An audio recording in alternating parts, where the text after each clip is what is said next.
C'est tout bon. Nous voilà prêts à démarrer. Bonjour à tous et toutes. Merci beaucoup de nous rejoindre pour ce nouveau webinaire Flocon Vert. Pour celles et ceux qui qui démarrent et qui intègrent le Flocon Vert dès aujourd'hui, je repose un petit peu les principes de base. Donc, on incite toujours à couper le micro, comme ça permet d'éviter les bruits parasites. De couper la caméra aussi, parce que comme on est trop, de toute façon, on ne se voit pas, hélas. Donc, du coup, ça permet d'avoir plus de sobriété numérique. Je précise toujours que le webinaire est enregistré, ce qui nous permet ensuite d'avoir des replays pour les personnes qui ne peuvent pas être présentes. Et on fait toujours notre maximum pour que le partage de la parole soit au centre du débat. Pour un petit rappel pour les personnes qui arrivent, donc ce webinaire est porté par l'association Mountain Riders. Mountain Riders, on a une association qui a été fondée en 2001 et qui a 15 salariés aujourd'hui. Donc notre cœur de métier, c'est l'éducation à la transition écologique. On est présent sur l'ensemble des territoires de montagne français, mais nous sommes basés à Chambéry. Notre philosophie qui est toujours importante pour nous à rappeler, c'est qu'on est vraiment là pour informer sans moraliser, pour travailler avec tous et surtout faire du changement une démarche qui soit positive autour d'alternatives concrètes. Le cadre de ce webinaire, c'est un des projets portés par Mountain Riders, qui est la démarche labellisante Flocon Vert. On parle bien de démarche labellisante parce que c'est à la fois, certes, un label, mais aussi une démarche de progrès qui a pour objectifs principaux, deux grands objectifs, d'engager et de structurer la transition écologique des stations de montagne en impliquant les parties prenantes du territoire, mais aussi de donner au grand public une vision claire des destinations touristiques de montagne qui sont engagées. Ce webinaire, il a lieu tous les 2 mois. Donc, on avait vraiment comme intention de vouloir expliciter notre cahier des charges Flocon Vert d'un point de vue technique, mais aussi de proposer des exemples opérationnels. Donc, il a lieu tous les 2 mois, des jeudis à chaque fois, de 14h à 15h30. Et à chaque webinaire, on va faire un zoom sur un des critères du cahier des charges. Donc, il y a déjà eu 4 webinaires depuis mars autour de 4 critères que vous voyez à l'écran. Et aujourd'hui, donc, on s'intéresse à l'économie locale et on a voulu faire un zoom sur la partie souveraineté alimentaire de l'économie locale. Et les 3 prochains rendez-vous des webinaires qui auront lieu donc le 11 janvier, le 14 mars et le 16 mai seront autour des critères aménagement et ménagement, critères de l'eau et critères de la biodiversité. Donc aujourd'hui, voilà, je ne sais pas pourquoi Julien est arrivé dans un deuxième temps. Aujourd'hui, donc l'équipe du jour est composée donc de moi-même qui ai animé ce webinaire, de Lucie que pour les référents vous la connaissez bien, qui est donc notre chargée de projet Flocon Vert et qui va vraiment faire le zoom sur le cahier des charges. Et nos 2 intervenants du jour sont donc Julien Vert qui est cofondateur de Potager et compagnie et Alexandre Maillet qui est consultant en stratégie agricole et alimentaire chez ERCOT. On commence toujours un petit temps par un temps de parole qui vous est donné à vous. Ça me permet un peu de savoir qui est de l'autre côté de l'écran. Ça nous permet de savoir. Et donc, je vous invite à noter dans le chat à quel titre est-ce que vous venez. Est-ce que vous êtes référent Flocon Vert, citoyen, salarié d'un territoire de montagne ou juste vous avez vu de la lumière et vous êtes entré, c'est possible. En une phrase courte, pourquoi est-ce que ce sujet, ça vous intéresse? Et je vous propose de noter de 1 à 10 ou NSP, donc ne se prononce pas ou ne sait pas si vous ne savez pas, l'avancée de votre territoire sur le sujet de l'économie locale. On se laisse un petit temps pour noter tout ça.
Alors, on voit un petit peu. Donc là, pour les notes, on est entre 3, 4, 6. On a plusieurs référents flocons verts.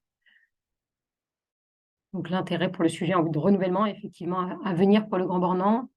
Un critère qui est difficile à mettre en place.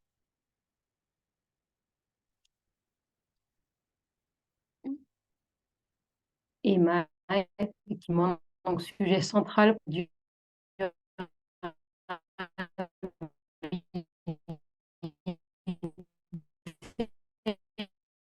et l'autonomie des territoires, mais aussi en réflexion sur la valorisation des circuits courts, produits locaux sur le territoire. Ah, un des gros cailloux du diagnostic partagé, note 3-4. Des territoires pas spécialement avancés. Je vois une note de 2 ou 3. Difficulté à projeter la résilience alimentaire et à venir en altitude. C'est justement pour ça que nous allons en parler, effectivement. Alors, je regarde, vous êtes beaucoup aujourd'hui, c'est un sujet qui intéresse beaucoup et ça se voit. Et effectivement, dans les notes que vous mettez, il y a beaucoup de 2, 3, 4. Donc, on voit que c'est un critère sur lequel il y a des choses pas toujours simples à mettre en place par les territoires. Et c'est justement l'intérêt que nos référents, nos experts du jour vont pouvoir aussi vous éclairer là-dessus. Je continuerai à lire un petit peu tout ce que vous avez mis. Merci pour ce petit temps d'introduction.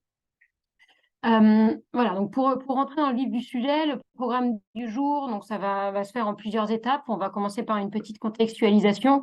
Pourquoi en fait ce sujet? Ensuite, Lucie vous fera un zoom sur le cahier des charges. On aura donc nos deux experts, Julien et Alexandre, qui et leur connaissance. Et vous aurez ensuite un temps d'échange pour pouvoir leur poser toutes les questions. Et ensuite, on fera un petit tour de bonnes pratiques qui sont existantes, quelques extraits de bonnes pratiques sur les territoires. Pour une petite donc, contextualisation, aujourd'hui, donc, nous...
On reprend où on en était. Ma connexion a coupé. Ça a l'air d'être bon. Excusez-moi, petite magie du direct. Et il faut que je vous partage. Hop.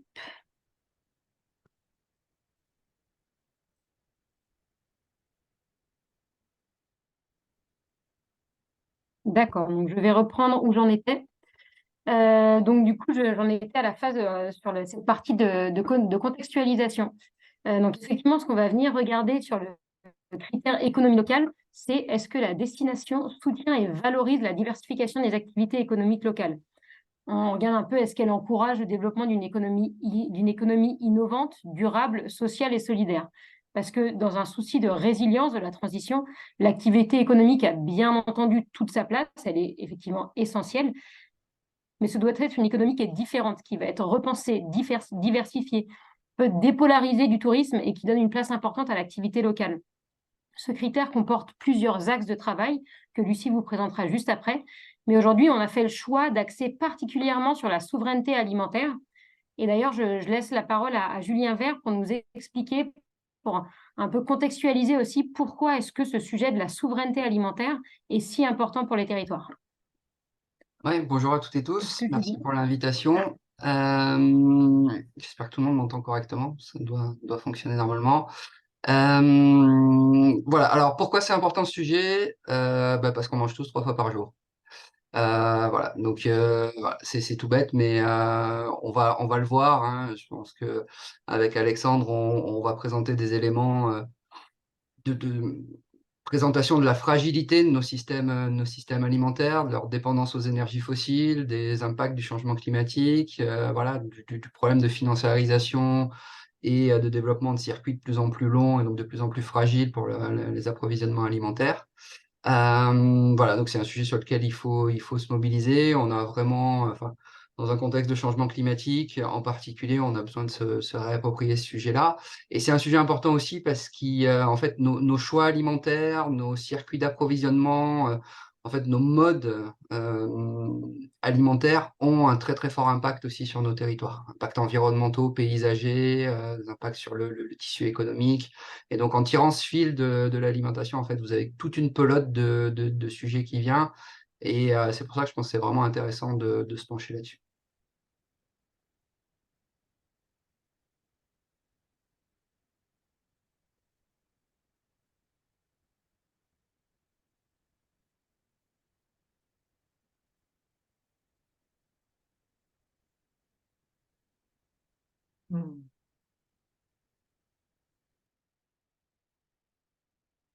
Décidément, aujourd'hui, c'est pas dans notre sens. Merci Julien pour ta présentation. On a loupé une partie. Je sens que ça va être sport, mais nous revoilà.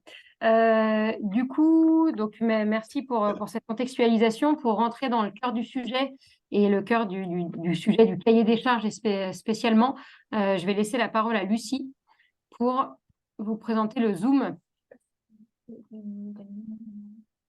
Ouais, ça tu peux.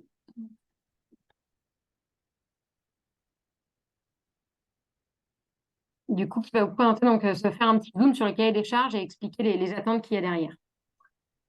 Alors, je ne sais pas si vous me voyez aussi, vous m'entendez bien, mais je vais essayer de contextualiser cette existence du critère numéro 9, donc économie locale dans notre cahier des charges.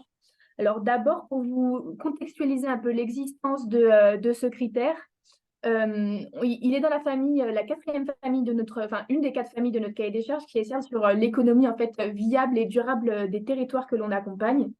Dans cette famille, on s'intéresse particulièrement en fait à l'équilibre économique de ces territoires-là, et donc d'abord à la connaissance qu'ils ont de leur dépendance au tourisme et à la stratégie économique qui est déclinée à partir de cette connaissance, et puis notamment à l'ensemble des actions qui sont mises en œuvre pour maintenir et pour entretenir une économie locale et une économie résidentielle qui soit viable sur les territoires et puis qui soit respectueuse à la fois des êtres humains et de l'ensemble du reste du vivant sur le long terme sur les territoires de montagne qui travaillent avec nous sur le flocon vert. Donc, le critère numéro 9, l'économie locale, il est très lié à la résilience de votre économie. Et ce critère-là, et d'ailleurs, en fait, l'ensemble de nos critères sont assez interconnectés puisqu'il y a du lien avec l'ensemble des sujets du cahier des charges. L'idée de la souveraineté alimentaire, comme sera souligné par nos intervenants et comme Julien l'a déjà dit, ça renferme des enjeux qui sont complexes de démocratie, de protection de la biodiversité, des enjeux sociaux et évidemment des sujets de diversification économique. On voulait avant tout vous partager aussi quelques petites bonnes nouvelles, puisque sur le sujet de l'autonomie alimentaire, on a déjà des bribes qui sont en place sur les territoires de montagne. Il y a évidemment, je ne vous l'apprends pas, de nombreuses AOP fromagères sur les territoires avec lesquels on travaille et sur l'ensemble des territoires de montagne des massifs français. Et puis il y a d'autres espèces alimentaires un peu plus typiques et un peu plus originales qu'on a aussi pu observer, avec notamment l'existence du pruneau de Passy ou d'un verger de protection à Passy sur ces prunes et ces pruneaux, avec des espèces qui sont assez spécifiques et qui sont protégées là-bas sur ce territoire. Et puis on a une petite anecdote aussi sur le territoire des Angles, où Monsieur le maire a aussi un restaurant et fait pousser ses propres pommes de terre pour servir à ses clients les meilleures frites des Pyrénées-Orientales. Bon, ça, c'est selon des critères qui sont assez subjectifs, qui sont les nôtres, mais on vous garantit que les frites de Monsieur le maire sont très bonnes. L'enjeu, c'est maintenant de diversifier, de multiplier évidemment toutes ces bonnes pratiques que je vous dis en souriant, mais qui existent et qui sont quand même assez encourageantes sur les territoires qu'on accompagne pour gagner en pérennité et en résilience. Maintenant, avant moi de laisser la parole à nos deux experts, je veux juste vous présenter le critère numéro 9 du cahier des charges parce que c'est aussi l'intérêt de ces webinaires, c'est de vous parler un peu plus en détail de notre cahier des charges. Et donc, sur ce critère numéro 9 qui s'intitule économie locale, on a quatre attendus, quatre indicateurs qu'on vient évaluer. Et le premier, c'est le soutien aux entreprises. Alors, sur cet indicateur, on vient mesurer en fait comment le territoire valorise les entreprises innovantes situées dans son secteur. Donc, on cherche à voir si les territoires connaissent déjà les entreprises qui se situent sur les communes. Des entreprises très variées, hein. C'est des entreprises du bâtiment, c'est des commerces locaux d'alimentation, c'est des commerces de vêtements, de loisirs, du créatif, du culturel, mais aussi des services. Et on va voir ce que le territoire met en place pour attirer de nouvelles entreprises et de nouvelles activités comme celle-ci, avec des baux solidaires ou avec des appels à projets, par exemple. S'il y a une connexion Internet qui n'est pas un frein à l'installation de nouveaux commerçants. Et puis, si évidemment, toutes les initiatives locales et innovantes sont valorisées par le territoire et s'ils communiquent sur l'existence de ces entreprises sur la zone. Le deuxième indicateur de notre cahier des charges sur ce critère numéro 9, c'est la sylviculture. Alors, concernant la sylviculture et donc en fait l'ensemble des filières sylvicoles sur les territoires de montagne, on vient voir d'une part si le territoire cherche à protéger sa forêt, notamment via la création d'une charte forestière. Une charte forestière, elle a pour intérêt spécifique de prendre en compte à la fois la valeur économique, mais aussi récréative et surtout environnementale des forêts qui nous entourent. Et on vient voir aussi comment le territoire encourage et soutient la filière de bois local. Ça peut se faire via des entreprises qui sont soutenues sur le territoire pour en fait exploiter, transformer et ensuite utiliser le bois local, notamment dans la construction, mais aussi une offre de formation au métier du bois. Et là, on note la très bonne pratique de, par exemple, le programme Vie ma vie de bûcheron qui permet de découvrir ce que c'est qu'un métier de bûcheron, éventuellement éveiller des vocations ou des envies auprès des plus jeunes. Et c'est des programmes qui permettent aussi de pouvoir se servir de la forêt comme un outil de sensibilisation et d'éducation sur la préservation de cette ressource forestière qui est présente sur tous les territoires qu'on accompagne et qui aujourd'hui a grand besoin d'être protégée parce qu'elle souffre aussi des changements climatiques. Et il est nécessaire de s'accompagner des personnes qui maîtrisent le sujet pour replanter des essences qui sont capables de résister aujourd'hui au changement de température et puis pour gérer des maladies qui apparaissent dans nos forêts et qui déciment une partie de cette ressource. Et voilà, c'est urgent aujourd'hui d'entretenir et de valoriser le savoir-faire des forestiers, des bûcherons et des autres professionnels du milieu pour conserver ce patrimoine forestier. Ça a aussi un lien très fort avec la résilience et l'autonomie des territoires de montagne. Alors l'autonomie non pas alimentaire, hein, mais l'autonomie en fait en ressources en bois qui peut nous servir à la fois à nous loger mais aussi à nous chauffer. Le critère suivant, enfin l'indicateur suivant, pardon, c'est celui de l'agriculture. Alors, c'est celui qui a le lien le plus évident et le plus direct avec la résilience alimentaire des territoires que nos deux experts viendront détailler ensuite. Même si les autres indicateurs que je vous présente ici ne sont absolument pas décorrélés des enjeux de résilience, hein, mais c'est des enjeux de résilience plus économiques qu'alimentaires. Donc, dans le volet agriculture, sur notre cahier des charges, on vient voir si, d'une part, les documents d'urbanisme sécurisent les terres agricoles. Et par la même occasion, on se penche en fait sur l'existence des différentes activités agricoles qui existent et en favorisant bien évidemment de notre côté la diversité de ces activités agricoles et la polyculture. On s'assure aussi que les conflits d'usage qui peuvent être liés à l'existence des activités agricoles sur le territoire sont traités par les acteurs avec lesquels on travaille, et notamment s'il y a des liens assez étroits entre les domaines skiables et le pastoralisme, parce que souvent les deux activités se déroulent sur le même secteur et sur les mêmes terres. Et ces terres-là servent de nombreux buts très variés, hein. C'est le loisir, c'est l'alimentation, c'est l'élevage. Et il y a souvent des conflits d'usage qui en naissent et qui peuvent être pris à la source pour éviter d'envenimer la situation. Évidemment, le cahier des charges il vient aussi à nouveau questionner et évaluer la valorisation de tous les produits issus de l'agriculture sur les territoires. Donc les produits issus de l'agriculture, mais aussi simplement les pratiques agricoles et tous ces savoir-faire locaux que renferment la plupart des territoires avec lesquels on travaille et qu'il est important de conserver parce qu'à l'avenir, la résilience alimentaire des territoires passera aussi par des connaissances et par des gens qui maîtrisent ces techniques-là sur les territoires. Et puis enfin, et je vais aller rapidement sur ce dernier point, le dernier indicateur de notre critère numéro 9, ce sont les métiers d'art et de culture. Et là, on vient voir si la destination a une bonne connaissance des activités, des savoir-faire et des points de vente qui peuvent permettre de mettre en valeur en fait tous les savoir-faire artistiques et culturels de son territoire. On vient voir là, donc il y a de la peinture, du chant, des écrivains ou tout type en fait, d'activités qui peut se dérouler sur les territoires.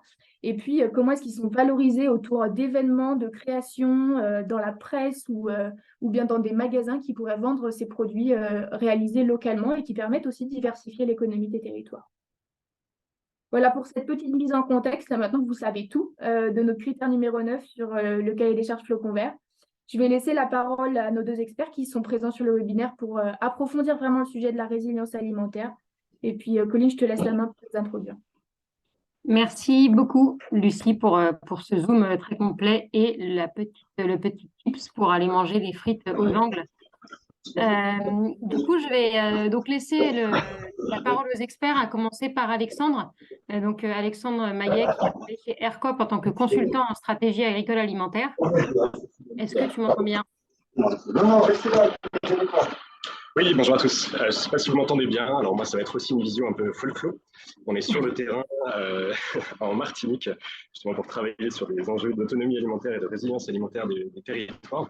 Alors un autre territoire insulaire, pas de montagne, mais avec des problématiques qui sont assez proches. Je ne sais pas si vous m'entendez bien. Colline, est-ce que tu m'entends bien Ouais, déjà? on t'entend un peu de loin, mais on t'entend. Je ne suis pas connecté donc avec mon compte, je suis connecté avec celui de ma compagne. Bref, je suis ravi d'être là avec vous aujourd'hui. Cette problématique de la résilience alimentaire des territoires de montagne, moi, c'est un sujet que je porte depuis longtemps parce que tout simplement, j'ai grandi en Haute-Savoie, dans une famille originaire du Beaufortin et des Bauges. Aujourd'hui, c'est ma thématique de travail sur laquelle je travaille et sur laquelle on a une petite équipe côté ERCOP, ERCOP que vous connaissez peut-être davantage sur des sujets liés au bilan carbone des stations, des choses comme ça. Ça fait 3 ans qu'on a monté un département agricole et agriculture pour justement travailler sur ces sujets qui nous intéressent aujourd'hui. Colline, je te laisse peut-être dérouler les slides. Je voulais simplement vous commencer, si tu peux juste passer celle d'après. Ok, tu l'as affiché, très bien. Petite slide, je ne savais pas si je vous la mettais celle-là ou pas. Moi, c'est un peu, ce sera ma météo du jour, c'est la météo avec laquelle je rentre. Pour moi, les territoires de montagne sur la question de résilience alimentaire, c'est vraiment ça. C'est un alpiniste à poil, parce que effectivement, tout va bien, on est équipé, on mange 3 fois par jour, tout va bien. Parce qu'il fait beau, tout va bien. Par contre, il ne faudrait pas qu'une tempête arrive par là. Une tempête X ou Y. Je suis ravi aussi de partager un peu le micro avec Julien, que je ne connais pas, et qui a fait beaucoup de prospective aussi dans sa vie. Si tu peux passer la slide d'après, navré pour cette blague, mauvaise blague. En prospective, moi j'ai un peu un maître à penser qui est Martin Vanier, qui est un grand prospectiviste que je vous invite à lire, et qui est voilà, en fin de carrière et qui prend du recul sur son métier de prospectiviste et qui dit que finalement aujourd'hui, ce ne sont plus les récits du futur qui font défaut. Aujourd'hui, on sait poser des curseurs, on sait poser des éléments liés à du climat, liés à ce que vous voulez, et qui nous projettent à 10, 20, 15, bref, l'échéance de temps, le pas de temps que vous voulez.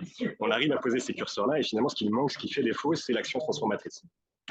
Donc aujourd'hui, c'est un peu le focus que l'on met. On évite de faire de la prospective parce que là, je vous ai mis un exemple qu'on utilise souvent. C'est les prospectives qu'on a eu l'occasion de faire au sein d'ERCOP, au sein d'autres structures. Et finalement, on a plutôt l'impression d'organiser des prophéties que des prospectives. Puisque vous voyez que moi, je travaille depuis 2007. Et les sujets sur lesquels on a fait travailler en prospective, en fait, se sont un peu tous réalisés. Les curseurs aujourd'hui sont assez faciles à poser. Vous prenez celui que vous voulez et celui qui vous touche le plus en tant qu'habitant d'une vallée, habitant d'une station, que ce soit lié à du manque de neige, que ce soit lié à du coronavirus ou tout ce qu'on a pu vivre ces dernières années. Finalement, les curseurs avec lesquels on va jouer en prospective peuvent être relativement restreints et relativement simples. Et aujourd'hui, nous, on essaye d'emmener les territoires davantage sur des questions de mise en action par rapport à des états des lieux, à des états de fait qui sont assez faciles à réaliser. je vous ai juste posé celui-ci de schéma. Promis, je ne veux pas vous anéantir et être trop lourd avec des schémas. C'est un schéma qui est souvent complémentaire quand on parle de changement climatique. On parle souvent de température. Je veux juste, dans les curseurs, dans les paramètres avec lesquels on pourrait jouer, avec lesquels vous pourriez vous projeter côté prospective, avoir aussi en tête que le changement climatique, c'est aussi un changement du régime hydrique. Moi, quand j'ai commencé à travailler, il y a une quinzaine d'années, on positionnait en agriculture la 2003 comme la sécheresse de la décennie, voire du centenaire. Ce que vous avez là, et je ne suis pas climatologue et je ne crois pas avoir vu de climatologue côté participant, c'est simplement une représentation du GIEC qui vous invite à regarder un peu ce qui nous attend en termes de régime hydrique demain. Et vous voyez qu'une sécheresse estivale de 2003, finalement, quand on se projette pas si loin que ça, en fait, elle sera absolument anecdotique par rapport à des aléas qu'on pourrait connaître, soit en hiver, soit en été. Faites le lien avec l'agriculture, où évidemment, le paramètre eau est un des premiers enjeux qui va nous concerner, qui va nous intéresser sur des histoires de rendement. Donc, voilà un des curseurs avec lesquels on pourrait jouer. Un deuxième curseur, souvent, qu'on aime bien poser, et je voulais aussi vous proposer peut-être celui-là pour parler résilience alimentaire de nos territoires. C'est celui, forcément, de notre dépendance aux hydrocarbures et aux fossiles. On est à ce moment précis, vous voyez, au sommet du pic, là, où finalement tout va bien. On n'a jamais mangé pour aussi peu cher, même si on nous parle beaucoup d'inflation en ce moment. On n'a jamais mangé pour aussi peu cher et avec une qualité sanitaire qui est tout à fait viable. On n'a plus des milliers de morts par an liés à X ou Y bactéries. Quelquefois quelques scandales, mais suffisamment peu important pour que ça fasse la une des gros titres. Bref, aujourd'hui, on est dans ce plus vite, plus loin, moins cher. Et ce qui nous attend un peu demain, potentiellement, avec ce que peuvent nous donner les prospectivistes de l'énergie, c'est potentiellement une alimentation qui va moins vite, qui vient de moins loin, et qui est plus chère. Dans une période d'inflation telle qu'on peut connaître aujourd'hui, je vous laisse un peu imaginer ce que ça pourrait donner côté contexte social. Bref, je ne suis pas expert de l'énergie, moi je prends juste les données qu'on me donne et j'essaie de vous les projeter. Aujourd'hui, par exemple, un exemple de carbone 4 avec Jean Covici dans le texte que vous connaissez certainement mieux que moi. Ça, c'est une prospective qui a été réalisée notamment pour le ministère de la Défense, non pas Jean Covici et ses complices, mais par des prospectivistes pétroliers, d'anciens de chez Total, d'anciens de chez Exxon, etc., qui vous projettent en fait la disponibilité pétrole à l'horizon 2050, qui est décarbonation ou non. Donc, vous voyez qu'on a une diminution, grosso modo, entre ce qu'on connaît aujourd'hui comme disponibilité pétrole et 2050 qui est divisé par 2. Et ce que je voulais que vous ayez en tête, c'est l'impact que ça peut avoir sur le système agricole et alimentaire. Si tu peux passer la slide d'après. Ça, c'est une slide que j'aime beaucoup, un graphique de l'OCDE, de la Banque mondiale, pardon, que j'aime beaucoup. Et en fait, l'intensité, on va dire, hydrocarbures que vous mettez dans votre économie, plus vous descendez, en fait, plus vous allez vers la droite, pardon, plus votre économie est intensive en hydrocarbures, et plus vous montez vers la gauche, plus finalement votre population est dans les champs.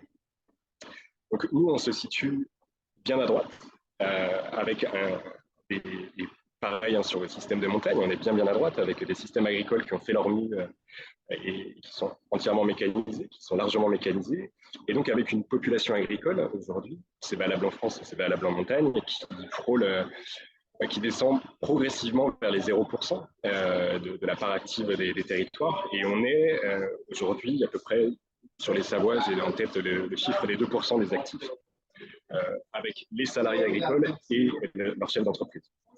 Vous êtes exactement à l'inverse des systèmes agricoles qu'on peut avoir sur les pays en bleu foncé que vous avez sur la carte, avec donc des populations qui, elles, vont être à l'inverse, c'est ce que vous avez sur le triangle, à 70% agricoles.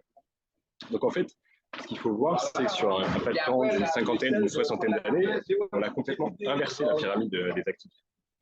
Et ce que nous dit la prospective précédente d'un Jean Covici, c'est que finalement, cette pénurie pétrole qu'on risque de connaître, en tout cas cette diminution de la disponibilité pétrole qu'on risque de connaître dans les années futures, voilà, il faut peut-être l'imaginer sur un retour, bon gré, mal gré, dans les champs, choisi ou subi dans les champs d'une part de la population. Donc à voir comment on intègre ça dans des stratégies de territoire. Donc, c'est un des curseurs sur lesquels on pourrait jouer. Et vous l'imaginez, vous faites en station, j'imagine, énormément de prospectives liées à des enjeux climat. Vous pourrez jouer avec tout un tas de paramètres. Aujourd'hui, si je vous fais cette intro très, très prospectiviste, c'est juste, si tu peux passer la slide d'après, pour que vous compreniez un peu la fragilité de nos systèmes agricoles. Juste pour t'informer, Alex, alors on t'entend pas très bien, on comprend, mais il y a des moments où il y a des bruits de fond, où là on a beaucoup plus de mal à te comprendre. D'accord. Voilà, je ne sais pas s'il y a un endroit où tu arrives à être, où il n'y a pas du tout de bruit de fond, la connexion n'est pas folle, mais au moins sans bruit de fond, c'est compréhensible. Avec, c'est plus difficile. Ça marche. Je vais essayer de me rapprocher de mon micro. C'est bien d'être en coupé dans ce cas. Si tu peux passer juste la slide d'après. En fait, oui, si je vous fais cette intro-là, c'est simplement... Est-ce que tu peux passer encore celle juste après? Ah, celle encore d'après. Pardon. Ouais. Aujourd'hui, en fait, on a un système alimentaire territorial, ce qui est symbolisé là par ce petit triangle, qui repose forcément, quand on est en montagne, sur... voilà, vous avez des territoires qui aujourd'hui dépendent d'un point de vue calorique des territoires voisins et potentiellement de territoires très éloignés. Donc aujourd'hui, on a un peu une pyramide instable comme ça, avec des systèmes alimentaires qui sont non pas focalisés comme ça pouvait être par le passé sur un territoire de montagne, focalisés sur la capacité finalement productive, sur la capacité du territoire à produire de la calorie pour une certaine population. Vous voyez bien que les territoires territoires de montagne en termes de démographie ont complètement explosé et ne sont plus du tout liés à la capacité productive du territoire. Bien qu'il y ait toujours eu des échanges, même par le passé, en termes de céréales ou autres, malgré tout, si vous remontez pas si loin que ça, la capacité de vos territoires à se nourrir était bien plus grande. Aujourd'hui, finalement, vos territoires reposent sur des territoires que vous ne maîtrisez pas forcément et qui sont potentiellement assez lointains. Sur la slide d'après, je voulais simplement vous donner quelques chiffres pour se faire un tout petit peu peur. À ce moment où finalement tout va bien, où on mange 3 fois par jour, où on est à ce pic pétrolier, en fait, tout ne va pas si bien que ça. Les indicateurs du système alimentaire français, on est bien en France là, on ne va pas parler de X millions de personnes, centaines de millions de personnes qui peuvent avoir faim dans le monde ou être en situation de précarité alimentaire. Les indicateurs côté France, on se sent souvent à l'abri. Il y a eu quelques gros titres dans les journaux, mais on se sent quand même souvent à l'abri. Et les indicateurs ne vont pas si bien que ça. On a quand même 1/5 de la production comestible qui est gaspillée en France. On a une consommation de sucre qui a été augmentée complètement de façon hallucinante en moins d'un siècle. On mange 2 fois trop de viande par rapport aux recommandations de l'OMS. L'an passé, vous aviez des études du CREDOC qui nous annonçaient un étudiant sur 4 en situation d'insuffisance alimentaire quantitative en France et 10 millions de personnes qui avaient recours à l'aide alimentaire. Vous avez un PNNS, vous avez un plan nutrition santé qui a 20 ans, qui fêtait ses 20 ans il y a peu de temps. Pendant le même laps de temps, la prévalence de l'obésité a été multipliée par 2 sur cette même période. Et finalement, vous avez 3/4 des Français qui ne peuvent pas, qui ne consomment pas les 5 fruits, les fameux 5 fruits et légumes par jour. Donc, quelques indicateurs comme ça qui vous montrent qu'au moment du pic, au moment du summum, où, entre guillemets, tout devrait aller relativement bien, les indicateurs ne vont pas si bien que ça, et ne vont pas dans le bon sens, ou en tout cas ne s'améliorent pas.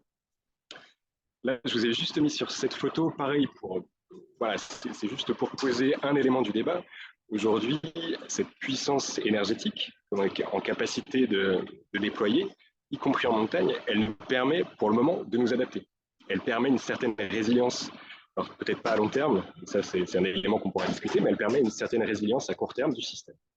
Là par exemple, vous avez, alors je ne sais pas si c'est en Maurienne ou en Tarentaise, vous avez des systèmes de fauche en AOP Beaufort avec des systèmes de fauche à plus de 2000 mètres d'altitude pour venir compenser finalement des périodes de sécheresse en bas. Alors, on revient à des pratiques qui avaient lieu peut-être il y a un moment, plutôt des pratiques manuelles et pas avec les mêmes volumes et pas avec les mêmes rendements en altitude. J'aimerais simplement, cette photo, c'est vraiment un archétype de ce qui peut se passer actuellement dans les systèmes de montagne, qu'ils soient diversifiés ou plus spécialisés sur du lait, etc. On a malgré tout des systèmes qui tendent à s'intensifier pour pallier en fait des aspects changement climatique ou des aspects liés à des contraintes économiques des filières. pour rentrer un peu plus dans le détail et dans ce qui peut se passer sur les systèmes agricoles et alimentaires de montagne, juste pendant que je parle, si tu peux lancer la vidéo, comme ça on va l'avoir en tête. Tout à l'heure, je vous parlais de l'intensification et l'urbanisation des territoires de montagne. Ça, c'est une super vidéo que j'aime utiliser et qui est réalisée par le CEREMA. J'ai pas de vidéo qui se lance. Pas de vidéo. Ok. Eh ben, écoutez, je vous invite alors à prendre juste cette. Elle est disponible en ligne. À prendre les références et à aller voir un peu la tâche urbaine la tâche urbaine de 1900 à 2012. Et je vous invite à la projeter sur les 10 dernières années jusqu'à 2022-2023. Et ce que je ferai, c'est que dans l'envoi du support, j'ajouterai la vidéo. Ça marche, mais voilà, il y aura la vidéo, vous l'avez en ligne. Aujourd'hui, on a des tâches urbaines en montagne qui sont venues grappiller petit à petit les zones qui nous nourrissaient. Nos territoires de diversification, de maraîchage ou autres sont placés bien souvent sous les parkings des zones d'activité. Donc, voilà, il y a une vraie question par rapport au foncier disponible, au foncier restant, avec forcément des questions aussi de concurrence par rapport aux filières actuelles. Aujourd'hui, vous avez aussi sur vos territoires de montagne, forcément, vous le vivez au quotidien, des bassins alimentaires. Quand on parle de bassins alimentaires, c'est pour vraiment faire le parallèle avec l'image d'un bassin versant, d'un bassin versant lié à l'eau. Le bassin alimentaire, c'est cette image finalement de quelle est la taille du territoire qui me nourrit aujourd'hui. Je suis en montagne. Quand on plaque ce concept de bassin alimentaire à un territoire de montagne, on est sur des choses que nous, côté bureau d'études, on ne voit nulle part ailleurs. Peut-être sur des situations insulaires ailleurs dans les dom-toms. On a, et là vous avez une carte de Loisan, on a des distances à parcourir quand on habite sur un territoire de montagne qui sont absolument considérables par rapport à ce que peuvent vivre d'autres citoyens, d'autres Français ailleurs en France. Avec des situations, si tu veux bien passer la slide juste après. Un autre concept que nous, on utilise beaucoup, c'est le concept de désert alimentaire. Ce concept de désert alimentaire, si je vous le donne dans un contexte autre qu'un contexte de montagne, nos amis chercheurs donnent une capacité à aller dans une grande surface à moins d'1,6 km. Au-delà d'1,6 km, vous êtes considéré dans un désert alimentaire. Si on plaque ce concept-là sur un territoire de montagne, ce concept est complètement caduc, ça ne fonctionne pas. Aujourd'hui, vous avez énormément de territoires de montagne qui sont à bien plus que 2 km, 10 km d'une grande surface. On se sent souvent, parfois, à l'abri aussi des questions de précarité alimentaire quand on habite en montagne, parce que, entre guillemets, tout va bien, tout est rose, le soleil brille et les pistes de ski se portent bien.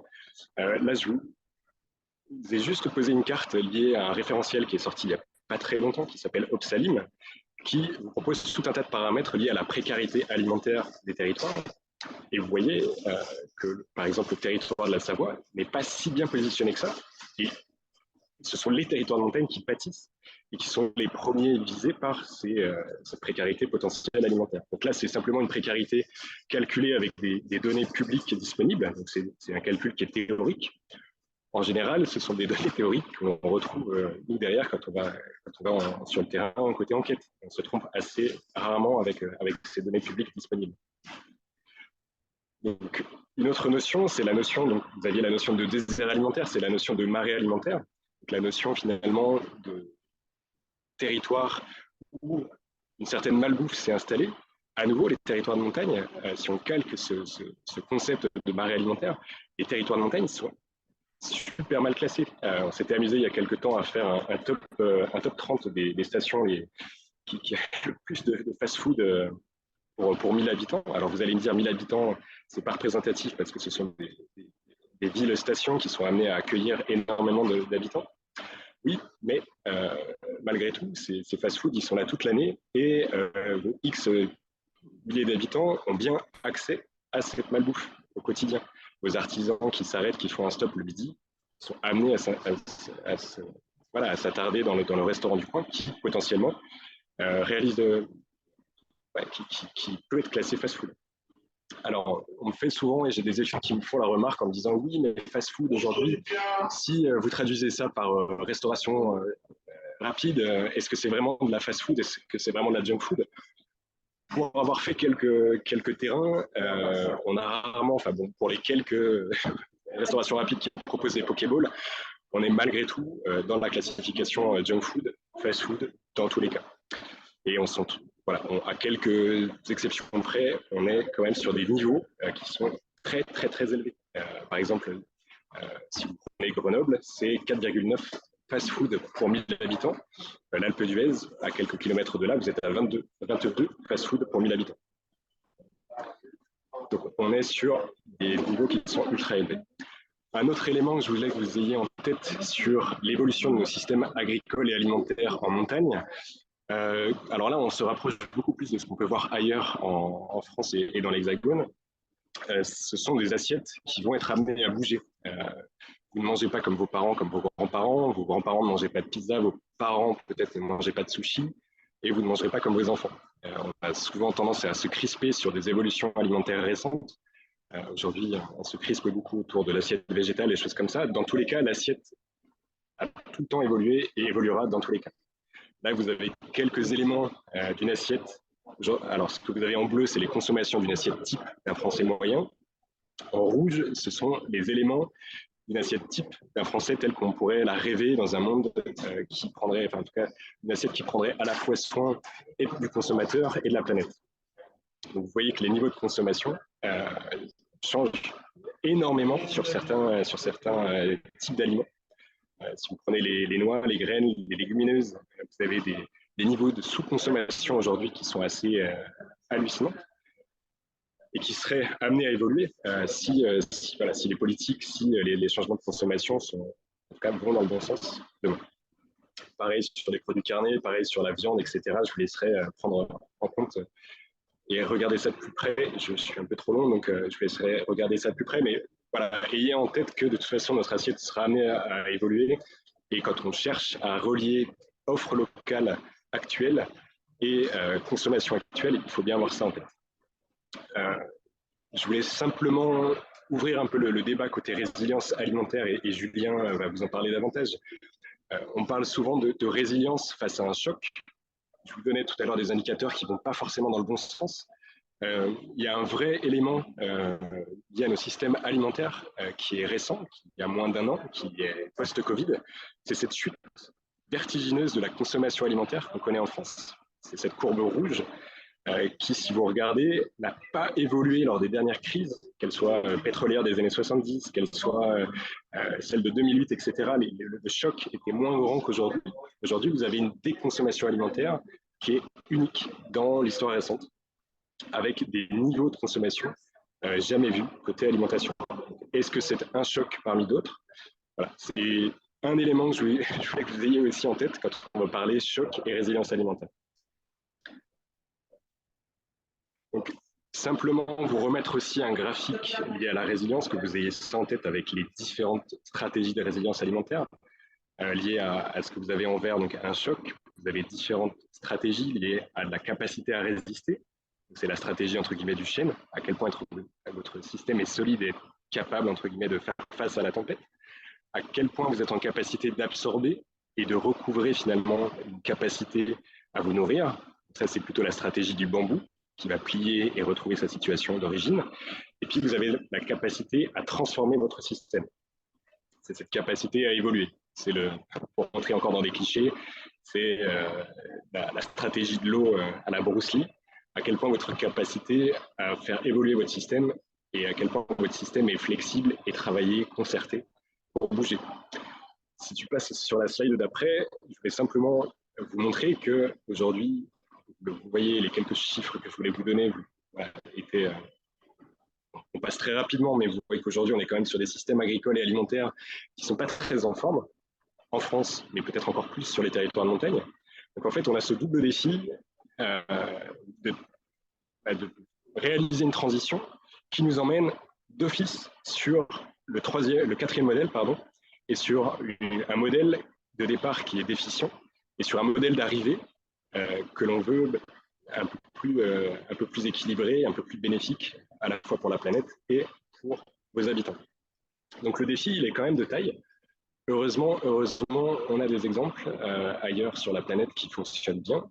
Et je voulais vous mettre un exemple suisse, pas très très loin de chez nous. Nos cousins suisses se déroulent plutôt bien. Pour reprendre un cliché, on dit souvent que nos amis suisses seront les derniers à survivre à une apocalypse zombie avec quelques survivalistes de Nouvelle-Zélande. Blague à part, la Suisse travaille depuis longtemps sur ces notions de résilience alimentaire. Elle a pris conscience depuis longtemps de sa dépendance alimentaire. Et le graphique que je vous montrais tout à l'heure sur la résilience alimentaire, c'est le graphique que vous avez au milieu et qui date des années 70. Vous voyez que les Suisses le posaient il y a une quarantaine d'années d'ores et déjà, avec quelque chose de très rationnel, avec des kilocalories disponibles par habitant, qui chute lié à un choc X ou Y, et avec tout un travail de réaliser sur comment est-ce qu'on redéploie une capacité productive à l'échelle d'un territoire. Et donc, vous avez des images, donc ça, c'est des images qui sont encore d'archives et qui datent d'il y a longtemps, qui datent de la Seconde Guerre mondiale. Vous avez donc des parcs publics qui étaient retournés pour planter des pommes de terre et nourrir la population. Je rentre dans un cliché total avec ça, mais pour vous dire qu'aujourd'hui, on a des exemples à l'échelle européenne qui fonctionnent, en tout cas qu'on est en capacité d'analyser, qu'on est en capacité de benchmarker et de projeter sur des réalités franco-françaises et qui peuvent nous servir d'appui et de point un peu de bascule et d'exemple pour ce qui pourrait être fait sur un territoire de montagne. Par exemple, et je sais que Julien veut rentrer là-dessus, sur le rôle finalement d'une collectivité, le rôle d'une commune sur ces enjeux de résilience alimentaire, la Suisse, très clairement, donne une très grande place au rôle des communes dans cet enjeu de résilience alimentaire.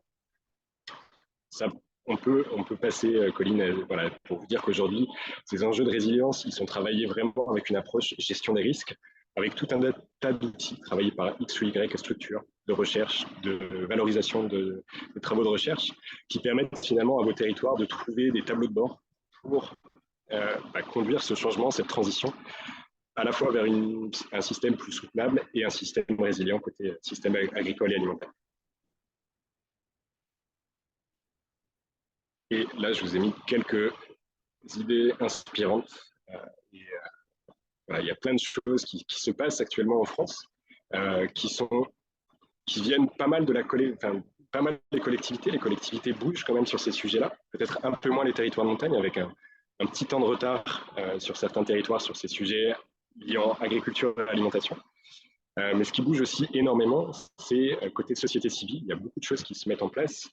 Donc le mot de la fin venait d'Olivier de Scuter, qui nous invite, côté collectivité, à laisser libre cours finalement à des espaces d'initiatives citoyennes et venant accompagner l'initiative citoyenne, qu'elle soit entrepreneuse, associative, ce que vous voulez, et qui vous permettent finalement d'accompagner la démarche de votre territoire sur ces sujets de résilience alimentaire. Voilà, j'ai été beaucoup trop long. Merci, Colline. Non, pas du tout. Je vois pas ce qui te fait dire ça.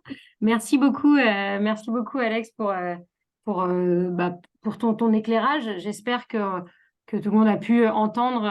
Effectivement, c'était un peu plus difficile à distance, mais merci vraiment d'avoir pris ce temps pour te connecter depuis ton île. Je vais laisser effectivement pour continuer la parole à Julien. Donc Julien qui est cofondateur de Potager et compagnie. Voilà, je te laisse présenter tout cela. Allez, c'est parti. Je vais me présenter en 2 mots, non pas que ma vie soit très intéressante, mais juste pour que vous compreniez d'où je parle. J'ai beaucoup aimé le retour d'Alexandre sur un certain nombre d'exercices de prospective ou de rapports qui datent du début des années 2000. Moi, c'est à peu près l'époque où j'ai fait mes études et je dis souvent que on avait tous les éléments du constat scientifique sur le changement climatique, l'effondrement du vivant, pollution au plastique, j'en passe et des meilleurs.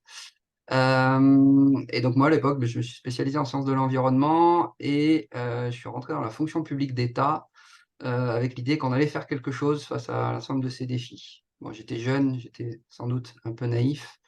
Voilà, donc j'ai passé 12 ans dans la haute fonction publique. J'ai travaillé au ministère de l'écologie, au ministère de l'agriculture et puis en service déconcentré de l'État.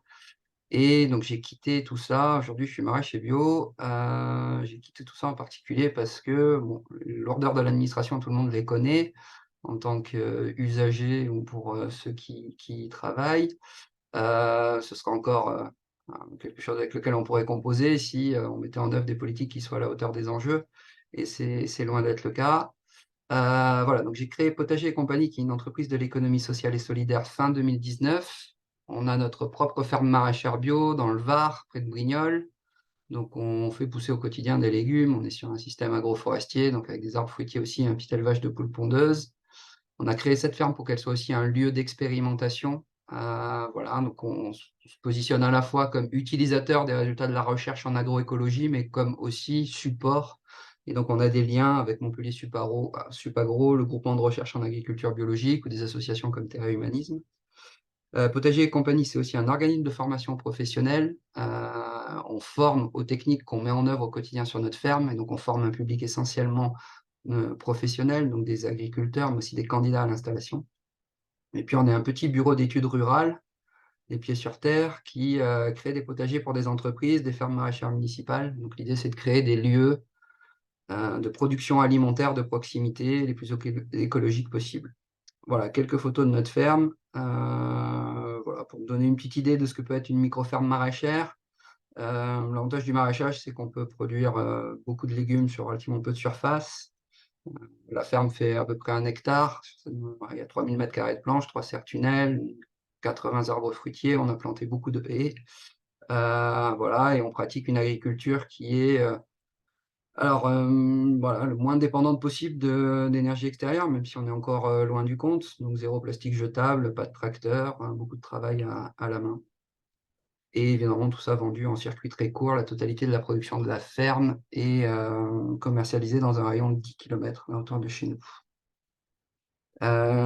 Par ailleurs, donc une activité de bureau d'études, on accompagne des collectivités et des entreprises qui ont envie aussi de travailler sur ces sujets-là et de créer des lieux de production biologiques sur leur territoire. Donc voilà, en 3 ans, on a créé 7 potagers d'entreprise, 3 fermes maraîchères municipales. Pour l'instant, on a essentiellement travaillé en Provence, mais on commence à se développer en Occitanie et en région Rhône-Alpes. Voilà, donc pour la présentation générale. Après, je vais reprendre des éléments, mais je vais passer vite parce qu'Alexandre a dit beaucoup de choses intéressantes. Le contexte général, si on dézoome sur les 50 dernières années, c'est qu'effectivement, on a remplacé des paysans par du pétrole. Donc le nombre de fermes en France s'est absolument effondré, de près de 2,3 millions de fermes dans les années 50 à moins de 400 000 au dernier recensement agricole, en comptant les éleveurs de chats et les poney clubs pour essayer de faire le nombre. Voilà, je trouve que l'indicateur peut-être le plus inquiétant, c'est celui du graphe en haut à droite, c'est la surface agricole utile par habitant, qui évidemment s'écroule sur la même période, parce que non seulement il y a moins d'agriculteurs, mais évidemment avec l'urbanisation et l'artificialisation des terres, il y a moins de surface cultivée. Et dernier élément, en bas à droite, c'est la pyramide des âges des agriculteurs, des chefs d'exploitation agricole. Donc c'est un métier excessivement masculin et c'est surtout un métier excessivement vieillissant. C'est-à-dire que dans les 10 prochaines années, on a plus du quart des exploitants agricoles en France qui vont prendre leur retraite, donc un énorme enjeu de renouvellement à la fois de la population, mais aussi, Alexandre l'a dit, et je le rejoins, de modèle. Il va falloir changer non seulement les gens, mais il va falloir changer aussi de modèle agricole. On peut passer à la suite. Bon, alors on va aller très vite. Le fait que le modèle agricole actuel, très agro-industriel, ait des impacts négatifs très forts sur la santé et l'environnement, c'est assez connu. Mais moi, j'insiste sur 2 points. C'est le volet biodiversité. Voilà. L'effondrement des populations d'insectes, d'oiseaux en milieu rural est quand même vraiment aujourd'hui très bien corrélé. On a beaucoup d'études qui le mettent en évidence aux pratiques agricoles et en particulier à l'usage des pesticides. Le graphique du milieu, c'est les consommations de pesticides en France sur les 15 ou 20 dernières années. Donc en 2009, il y a le Grenelle de l'environnement. En 2015, il y a le projet agroécologique pour la France. Si vous arrivez à déceler des ruptures voilà, et des conséquences de ces grands plans sur la consommation de pesticides en France, vous êtes très fort parce que ça ne fait que monter. En 10 ans de plan éco-phyto pour réduire les pesticides, on a augmenté de 40% la consommation en France. Voilà, donc ça ne marche pas. Dernier élément important, ce que je disais un peu en introduction, le fait que notre assiette a des impacts absolument massifs sur notre environnement, ça se voit. Donc le graphique de droite, c'est le contenu carbone de l'assiette des Français. Et c'est éclaté sur les différents postes qui contribuent à cette empreinte carbone de notre modèle alimentaire. Souvent, quand on demande spontanément aux gens où est l'impact carbone du modèle alimentaire, ils pensent au transport. Alors évidemment, le transport, ça pèse lourd, hein, parce que c'est beaucoup de camions. D'autant plus de camions que les territoires sont peu autonomes et peu résilients, et donc leur alimentation vient de l'extérieur. Mais finalement, ça pèse assez marginalement, hein. Le premier poste, ça reste l'agriculture, hein. C'est plus de 106 tonnes, 106 millions de tonnes d'équivalent CO2 sur 160. Donc, c'est vraiment la part très, très lourde de l'empreinte carbone de notre alimentation. Elle est sur la production primaire agricole, parce que mécanisation, parce qu'engrais azoté. Voilà. Donc, c'est ça qui pèse extrêmement lourd. On va continuer. Sur la diapo suivante, un petit focus sur l'eau, parce que bah, voilà, dans le quart sud-est, c'est un grand sujet, en montagne aussi, puisqu'il y a de la concurrence pour l'eau. Donc là, vous voyez sur la partie gauche les prélèvements d'eau pour l'irrigation, voilà, qui sont extrêmement importants. En région Provence-Alpes-Côte d'Azur, par exemple, c'est près des 2 tiers des prélèvements d'eau, hein, qui sont destinés à l'irrigation agricole.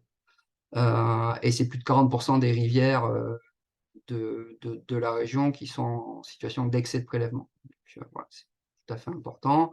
Et par ailleurs, on a une pression qualitative, hein, de pollution aux nitrates et aux pesticides, alors qui nous concerne un petit peu moins que les grandes régions céréalières, d'élevage intensif et de production viticole intensive. Mais on a quand même des sujets de pesticides, on a quand même des sujets de nitrates, plus toutes les autres pollutions de l'eau, notamment industrielle. Voilà. Et ça, c'est directement lié effectivement à notre modèle alimentaire et aux pratiques agricoles. Une dernière. Voilà. Et ça ne va pas s'arranger avec le changement climatique. Pourquoi? Bah, parce qu'on aura moins d'eau, ça vous le savez.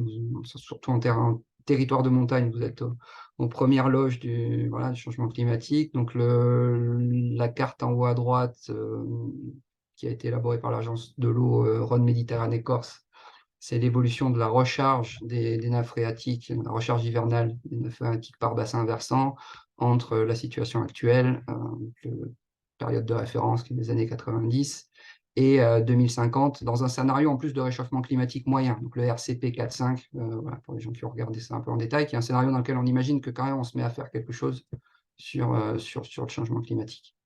Voilà, donc on va perdre effectivement de la recharge, on l'a bien vécu. Alors cet été encore, ça a été, en tout cas chez nous, je ne sais pas chez vous, mais voilà, dans le Midi, on a eu un été plutôt correct, avec des pluies en juin qui ont fait du bien, mais l'été précédent, voilà, 2022, avait été particulièrement difficile.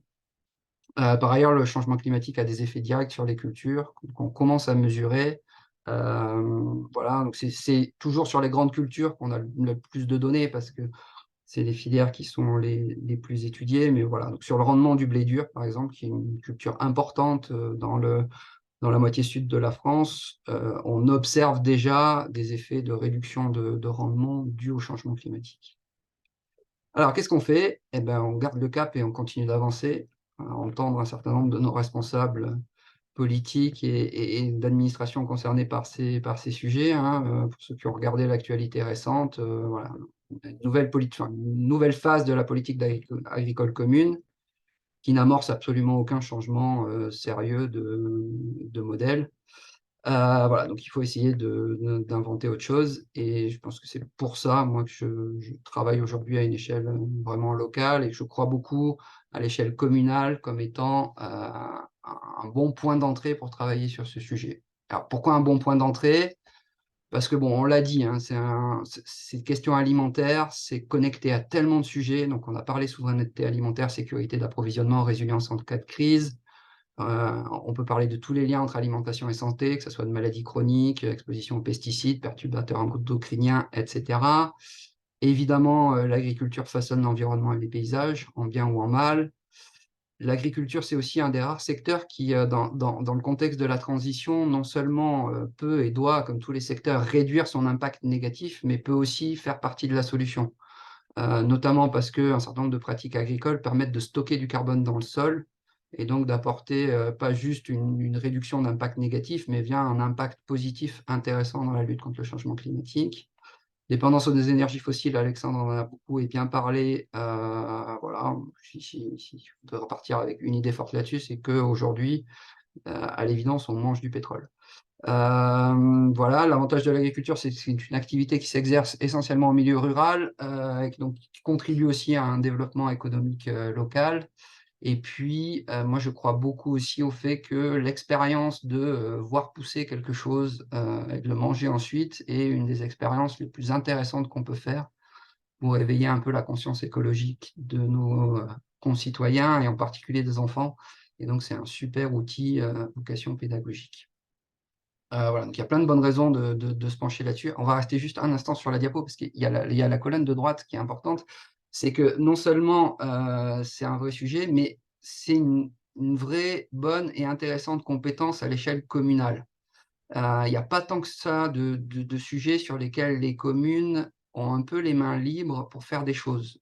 Sur plein de sujets, on est arrivé aujourd'hui dans une organisation administrative en France où on a empilé énormément de structures publiques à vraiment voilà, une espèce de réseau complètement kafkaïen de compétences. Un exemple encore récent, moi je discutais avec un élu local là, de mon village qui veut curer les fossés au bord des routes pour améliorer en fait, l'évacuation de l'eau en période d'inondation. Et donc, selon qu'on cure le fossé qui est au bord de la départementale, c'est le département qui est compétent. Si on cure le fossé pour prévenir les inondations du village, c'est GEMAPI, donc c'est l'Interco qui est compétente.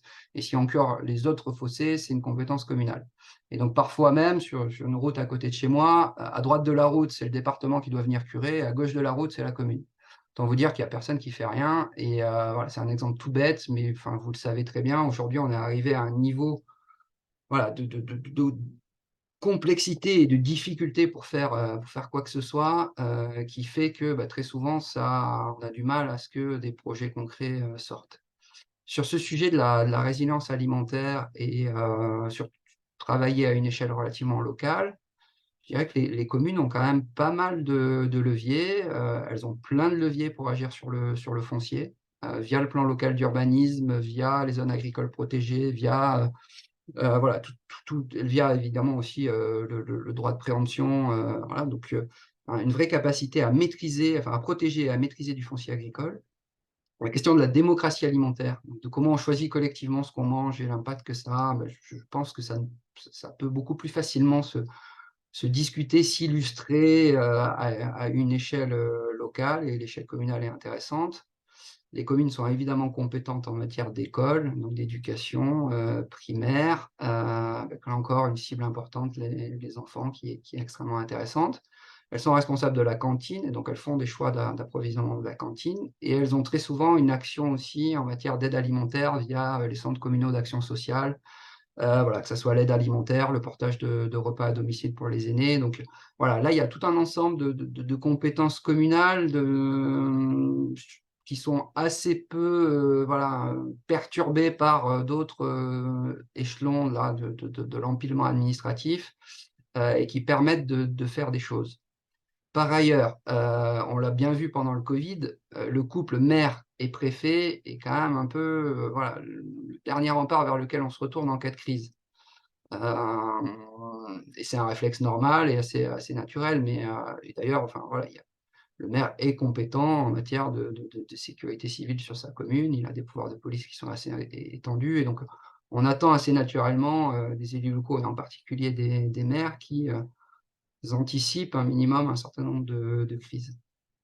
Voilà, et dernier point dont on a peu parlé jusqu'à présent, mais moi je voulais insister aussi sur le fait que sur ces sujets agricoles et alimentaires, s'il se passe aussi peu de choses au niveau des politiques nationales et européennes, c'est parce que le système est quand même très puissamment verrouillé par un certain nombre d'acteurs qui n'ont aucun intérêt au changement, par un certain nombre de syndicats, notamment la FNSEA, qui sont bien en place, bien debout, les pieds sur les freins pour que rien ne bouge, et que dans ce cadre-là, il faut trouver des manières de contourner, et l'échelle communale est intéressante pour dépasser un certain nombre de verrouillages et pouvoir réaliser des choses qui vont dans le sens de la résilience alimentaire locale et de l'agroécologie. On va passer à la diapo suivante. Alors, une des manières d'agir, et donc chez Potager et compagnie, on a accompagné plusieurs projets de ce type-là, et donc je vais vous en parler un peu plus en détail. C'est l'idée de ferme maraîchère municipale.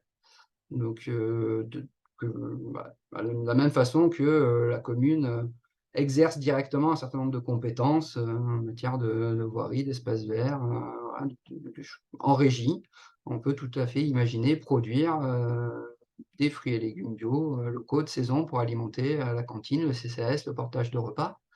C'est une manière originale de répondre aux objectifs de la loi Egalim, donc la loi issue des États généraux de l'alimentation, qui, donc depuis le 1er janvier dernier, donc oblige toute la restauration collective, dont les cantines scolaires, à se fournir à 50% en produits de qualité, dont 20% de produits bio. Voilà, c'est un formidable outil, je l'ai déjà dit, pour accompagner les enfants, mais au-delà des enfants, les familles, vers des changements de pratiques alimentaires et une alimentation plus durable. C'est un super outil pour sensibiliser à l'agriculture et à l'environnement, et puis aux productions du territoire. C'est aussi un lieu qui est convivial, intergénérationnel. On va pouvoir proposer des animations, des portes ouvertes, des activités pédagogiques. Et puis, c'est un projet qui a du sens et qui est valorisant pour la commune. Alors, comment on fait ça? Quelques ordres de grandeur, puis après, je vous explique comment on fait. Quelques ordres de grandeur, parce que très vite, moi, la première question qu'on me pose, mais c'est voilà, combien il faut de surface et combien ça coûte? Question à laquelle moi, je ne sais pas répondre, parce qu'il faut évidemment regarder de près les parcelles dont vous disposez et le projet précis. Mais pour donner quelques ordres de grandeur, vraiment à la hache, voilà, sur 1 hectare de maraîchage bio bien conduit, notamment avec des méthodes de maraîchage sur sol vivant, méthodes bio-intensives, on pourra rentrer dans les détails si vous voulez qu'on parle technique, mais l'idée, c'est qu'on peut vraiment produire beaucoup de légumes sur peu de surface. Et donc, nous, on a plusieurs projets sur des surfaces d'1 hectare ou moins qui couvrent 75 à 100% des besoins en légumes de cantines qui servent entre 300 et 500 repas par jour. Donc, aller vers l'autonomie alimentaire, en tout cas sur la cantine, avec un projet à taille humaine et sur un foncier qui n'a pas besoin de centaines d'hectares, c'est tout à fait crédible. Combien ça coûte? Ça coûte moins cher qu'un rond-point. Pour aménager 1 hectare et en faire une vraie ferme maraîchère bio efficiente, il faut compter voilà, quelque part entre 80 et 120 000 euros d'investissement pour faire tout ce qu'il y a à faire pour créer une ferme, donc des accès, des circulations, une clôture, mettre en place des serres, un système d'irrigation, du matériel, de l'outillage. Et en fonctionnement, voilà, une ferme municipale de cette taille-là, elle va absorber un budget annuel de fonctionnement de l'ordre de 60 000 euros.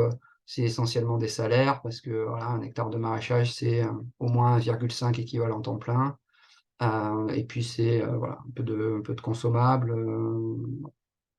Voilà, ça, on est évidemment capable, pour ceux d'entre vous qui auraient des projets ou besoin de commencer à faire des avant-projets, on est capable de chiffrer ça de manière beaucoup plus fine, en connaissant les objectifs, le terrain disponible.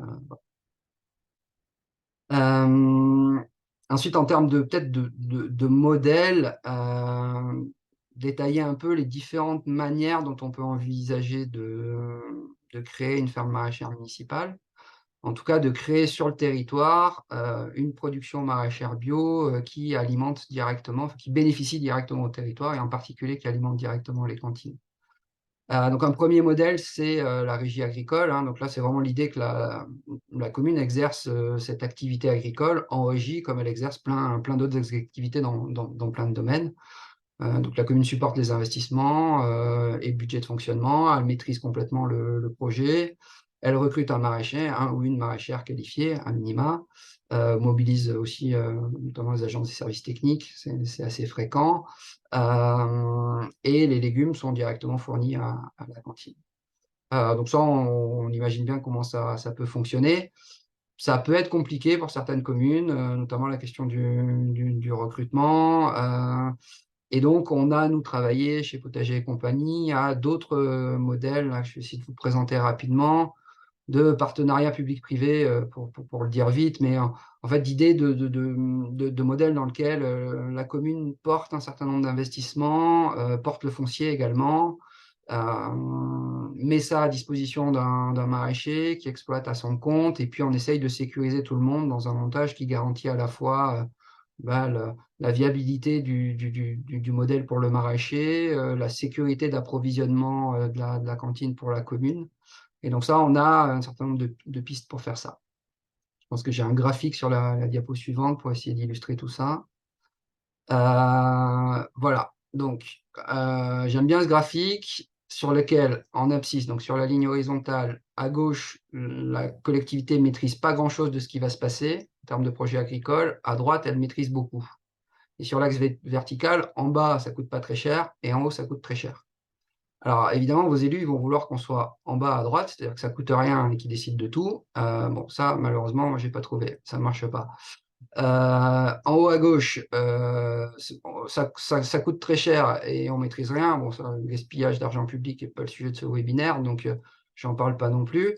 Ce que font spontanément beaucoup de collectivités, quand elles commencent à s'intéresser à ce sujet, c'est qu'elles maîtrisent effectivement du foncier et elles le donnent à bail à un jeune agriculteur, une jeune agricultrice qui veut s'installer. Donc ça, c'est la partie en bas à gauche du schéma. Ça ne coûte pas bien cher parce que voilà, le foncier agricole, ce n'est pas ça qui coûte cher. Et puis, voilà, mettre à bail, voilà, ça ne nécessite pas beaucoup d'investissement de la part de la commune. Mais moi, j'insiste toujours auprès des élus locaux que je rencontre sur le fait que dans ce cadre-là, vous ne maîtrisez absolument rien de ce qui va se passer sur la parcelle. Alors, maîtrisez un peu plus si vous faites un bail rural à clause environnementale, parce que vous pouvez avoir un petit cahier des charges quand même sur les pratiques agricoles. Mais par contre, voilà, le preneur fait ce qu'il veut, tant qu'il exploite, alors selon cette formule assez paternaliste du code rural qui dit qu'il faut exploiter en bon père de famille, mais tant que vous faites ça, on ne peut absolument pas vous dire quoi que ce soit. En particulier, si vous préférez vendre vos légumes voilà, aux bobos du centre-ville d'à côté plutôt que les amener à la cantine en répondant à des marchés publics, ben, on n'a rien à vous dire. Et puis si demain, vous trouvez que faire pousser du CBD, c'est plus rentable que de faire du maraîchage, la collectivité n'a strictement rien à dire sur ce que fait le preneur tant qu'il respecte voilà, minimum de bonnes conditions agronomiques et environnementales. Voilà, donc ça ne répond pas du tout à la volonté, on va rester encore un peu sur sur le graphique, ça ne répond pas du tout à la volonté de garantir un approvisionnement local. À l'autre extrémité du spectre, on a parlé de la régie agricole. On peut aussi aller chercher du côté des sociétés publiques locales, des sociétés d'économie mixte ou des SCIC, sociétés coopératives d'intérêt collectif. Donc ça, c'est des choses intéressantes. Et dans l'entre-deux, on peut aller gratter du côté du droit des concessions. Voilà. Alors, c'est classique dans d'autres domaines des services publics locaux, voilà, l'adduction en eau potable, le ramassage des ordures. Mais alors, il existe toute une série de contrats, là, de droits publics qui sont intéressants, concessions, affermage, dans lequel on peut faire une sorte de partenariat un peu gagnant-gagnant entre une commune qui porte du foncier, mais aussi des investissements productifs, et qui met ensuite à disposition cet outil de production dans le cadre, par exemple, d'une concession, à un ou une agricultrice qui s'installe, qui exploite. Et dans ce cadre-là, on peut effectivement garantir que les légumes iront bien in fine à la cantine. On améliore le sort de l'agriculteur ou de l'agricultrice qui exploite parce qu'on lui donne un outil de production qui est performant. Et donc, on imagine que là, on peut faire quelque chose qui soit vraiment intéressant pour l'ensemble des parties prenantes et pour le territoire. Alors, pour faire tout ça, c'est important d'avoir une vraie bonne ingénierie de projet parce que ces sujets agricoles, jusqu'à présent, n'étaient pas une compétence habituelle des communes. Les sujets agricoles, c'était géré par l'État et la profession agricole, donc les communes s'en occupaient peu et les autres échelons, d'ailleurs, s'en occupaient relativement peu. Voilà, donc il y a souvent peu de compétences sur ces sujets-là au sein des collectivités. Et si on veut faire tout ce qu'il y a à faire pour monter un projet, c'est à mon avis important de se faire accompagner. Très en amont, on peut faire des études de faisabilité, on peut faire du dimensionnement aussi. C'est important de savoir assez rapidement quelle surface on veut mettre en culture, de quelle surface on a besoin compte tenu, par exemple, du nombre de repas qu'on sert à la cantine, de chiffrer aussi en termes d'investissement et de fonctionnement ce que ça va coûter. Tous les fonciers ne se valent pas, en particulier pour faire du maraîchage. On cherche pour faire du maraîchage des terres qui soient vraiment productives. Voilà. Après, il y a une question de design agroécologique, de conception de la ferme. Il faut recruter un maraîcher qualifié. Il y a toute une partie de maîtrise d'œuvre, voilà, trouver des prestataires, des fournisseurs, encadrer les chantiers. Ensuite, il faut planifier une production qui soit en adéquation avec les besoins de la cantine, notamment une question du pic de production estivale qui est compliqué à gérer. Voilà, choisir des légumes qui sont faciles à traiter en cantine. On comprend bien que si on amène des haricots verts à équeuter pour 400 enfants, bah, à moins d'avoir un bataillon en cuisine, mais c'est rarement le cas, ça va pas être possible. Voilà, on peut faire de la formation, du suivi technique, notamment auprès des personnels en place, et puis on peut accompagner aussi sur la recherche de subventions. Donc tout ça, plein de bons bureaux d'études, nous, mais d'autres, peuvent vous aider là-dessus. Et après, je crois que j'ai deux mots sur le calendrier, j'ai terminé.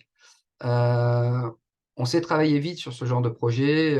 Nous, on a sorti des potagers d'entreprise en moins de 6 mois. On a sorti des fermes maraîchères municipales en moins d'1 an entre la première rencontre avec le maire et vraiment les premières plantations.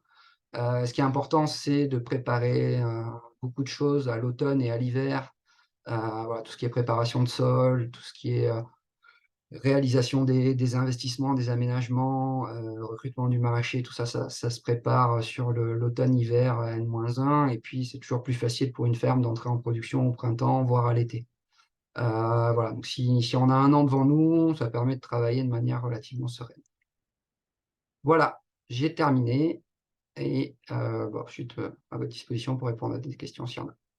Eh ben, merci beaucoup, Julien, pour ton apport et cette partie très, très technique. Et ça me permet de rebondir directement sur une question qui a été posée dans le chat.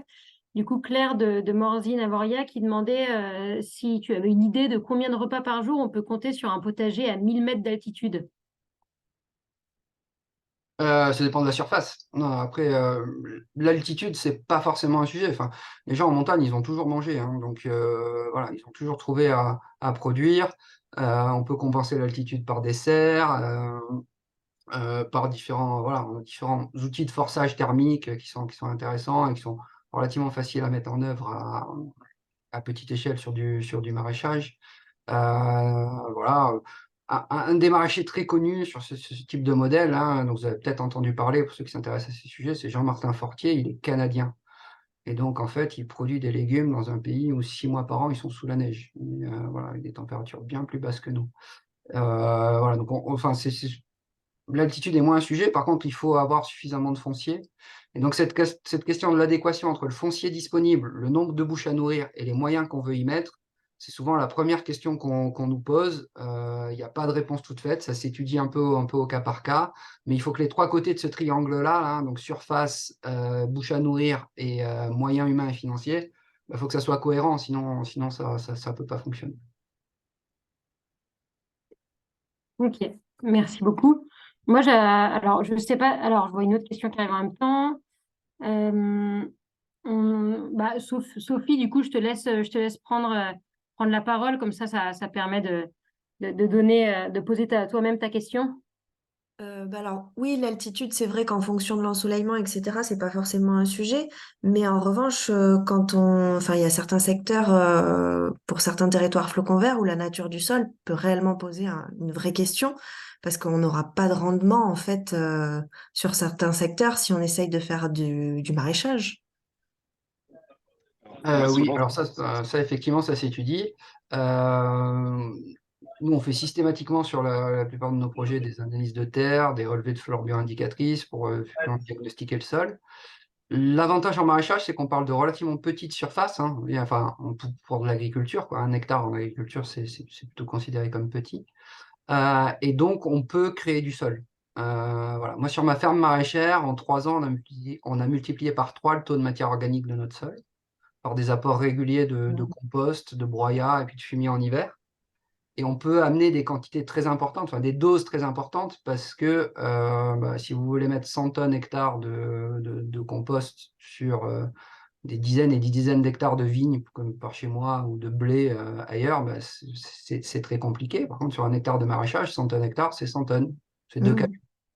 Et donc, vous apportez 2 camions de compost et vous transformez un sol dans des proportions qui sont extrêmement importantes. Voilà. Après, il y a des choses enfin, il peut y avoir des choses rédhibitoires, hein, voilà, notamment très peu de sol, très peu d'épaisseur de sol, des zones très pierreuses, voilà. Mais voilà, on a des capacités d'amélioration qui sont très rapides et faciles parce qu'on peut concentrer beaucoup de Ah, fertilité sur peu de surface. Ok, et j'ai une dernière question tant que j'y suis. Est-ce que vous avez déjà des exemples de projets de fermes maraîchères municipales qui ont été couplés avec des AMAP, justement pour, par exemple, pour les périodes où il y a surproduction et qu'on ne peut pas le passer au niveau de l'école, ou certains légumes qui sont pas intéressants pour l'école mais que le maraîcher veut faire, bah, au niveau des habitants, ça peut les intéresser, eux. Oui, alors on a différents. Alors ça dépend vraiment des projets. Nous, on a plutôt eu de la part des élus le souhait inverse de dire on ne veut pas que la ferme maraîchère municipale entre en concurrence des producteurs locaux et donc la ferme n'alimentera Mm. que la cantine, éventuellement la maison de retraite, voilà, mais que des institutions publiques et en direct et pas la vente aux particuliers pour pas venir concurrencer les agriculteurs du territoire. Donc on a eu plutôt cette demande-là qui a été assez souvent exprimée. Mais sur le modèle un peu intermédiaire dont je parlais, le modèle de concession, on peut tout à fait imaginer, et c'est le cas sur un de nos projets pour la communauté de communes du Golfe de Saint-Tropez, que l'agriculteur conserve un gros tiers de sa production, qu'il commercialise comme il veut. Donc, assez naturellement, il va plutôt avoir tendance à la commercialiser en direct.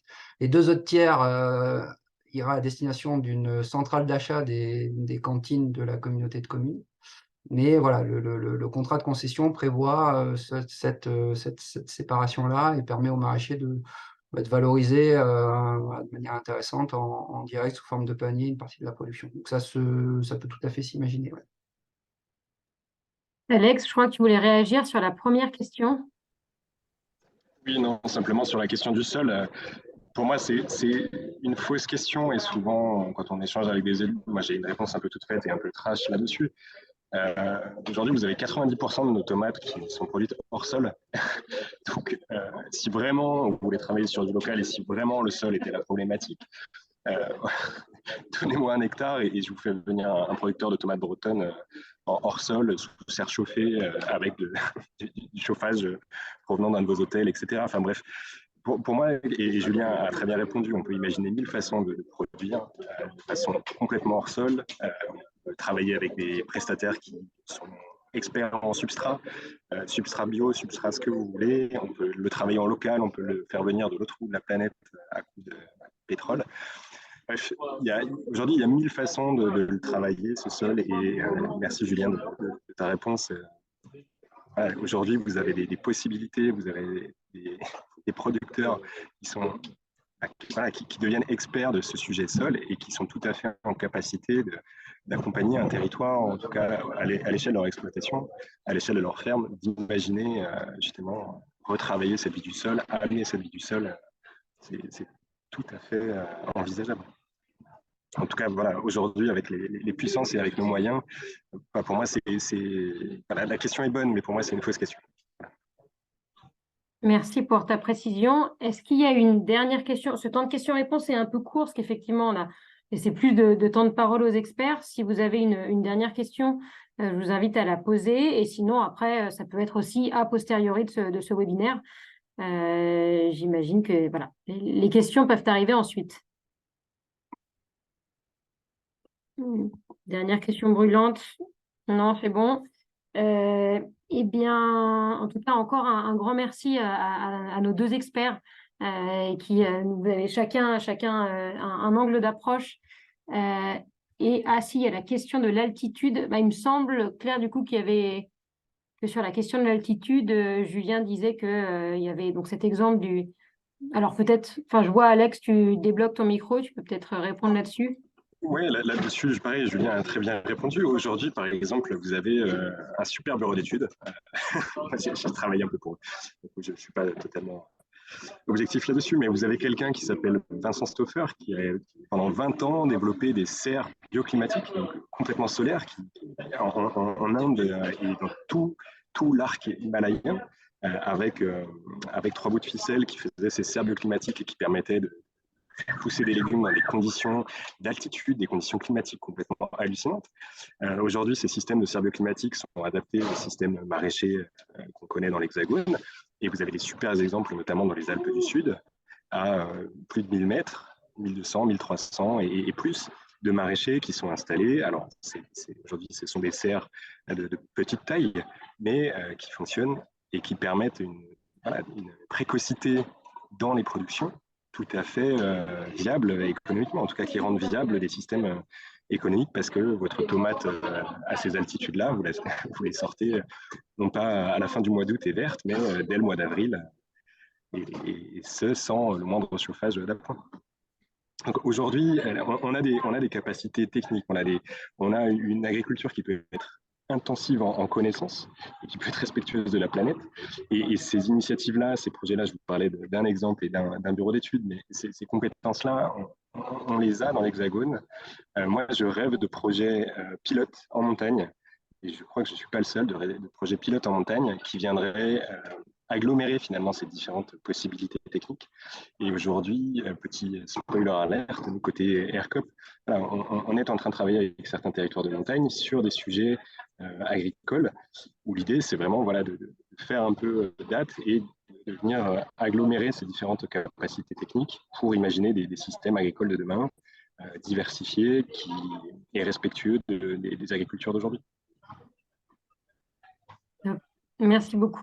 L'appel est lancé. Si un territoire Flocon Vert veut devenir territoire pilote là-dessus, il y a des choses à faire. Et j'ai vu tout à l'heure dans la conversation aussi que Carole parlait à Font-Romeu d'un agriculteur qui était à 1200 mètres. Alors c'est un privé, mais voilà, il y a peut-être des choses à creuser de ce côté-là aussi. Du coup, on arrive sur la fin. Normalement, on a un temps de partage de bonnes pratiques qui ne va pas être possible aujourd'hui, mais de toute façon, je vous envoie le support. Donc, vous aurez ces différents exemples. On vous a mis des partages de bonnes pratiques pour chacun des indicateurs de ce critère, donc qui est le soutien aux entreprises, l'agriculture, métiers d'art et de culture, et pour la sylviculture également.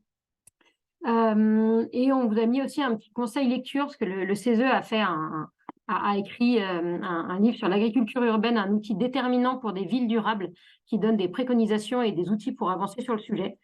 Donc, je vous invite à aller consulter ce livre-là. Pour terminer, je voulais juste vous faire un petit rappel des différents événements à venir chez Mountain Riders. Donc, on a le 24 novembre notre journée de remise de trophées et aussi 10 ans du Flocon Vert qui a lieu à Chambéry et qui démarrera le matin avec une table ronde sur les 10 ans du Flocon Vert, un petit côté rétrospective et aussi vision d'avenir de la transition écologique en montagne, avec un certain nombre d'intervenants. Donc Ariane Cronel, qui est créatrice d'un podcast sur Enquête d'avenir, Guillaume Desrues, qui est le maire de Bourg-Saint-Maurice-les-Arcs, que beaucoup connaissent déjà, Mathieu Navillot, qui arrivera avec son regard de sportif de montagne, Dominique Crésia, qui fait partie de notre comité Flocon Vert, mais qui est donc aussi maître de conférence en sciences de gestion à l'USMB, et Pascal Thiésard, qui est le président de Tiersan, qui est le président du directeur des sociétés des Trois-Vallées. On a différents événements aussi à venir. Aujourd'hui, Mountain Riders propose donc les webinaires Flocon Vert que vous connaissez, mais aussi des webinaires Montagne Zéro Déchet, donc par notre projet Montagne Zéro Déchet, qui sont tous les 2 mois et qui sont à chaque fois en décalé. Donc, du coup, vous aurez en décembre un webinaire sur la pollution plastique et je vous laisse voir sur la présentation les différents autres événements à venir. Je voulais vraiment vous remercier pour avoir suivi de nouveau ce nouveau webinaire. On passe toujours un petit temps de conclusion, de clôture rapide avant de quitter ce Zoom. Je vous invite à noter juste dans le chat ce que vous retenez du webinaire et comment vous allez agir demain. Quel sera votre premier pas à vous en sortant de ce webinaire, ou demain, ou après-demain, ou la semaine prochaine, ou le mois prochain. Donc, quel sera ce premier pas sur l'économie locale et peut-être plus particulièrement sur la souveraineté alimentaire. Encore un grand merci. On a réussi à aller jusqu'au bout malgré les difficultés de connexion et nos intervenants qui venaient de loin. Encore un grand merci à nos 2 intervenants. Et donc, du coup, je vous dis à dans 2 mois pour le prochain webinaire Flocon Vert ou le mois prochain pour le webinaire MZD. Bonne journée à vous. Merci.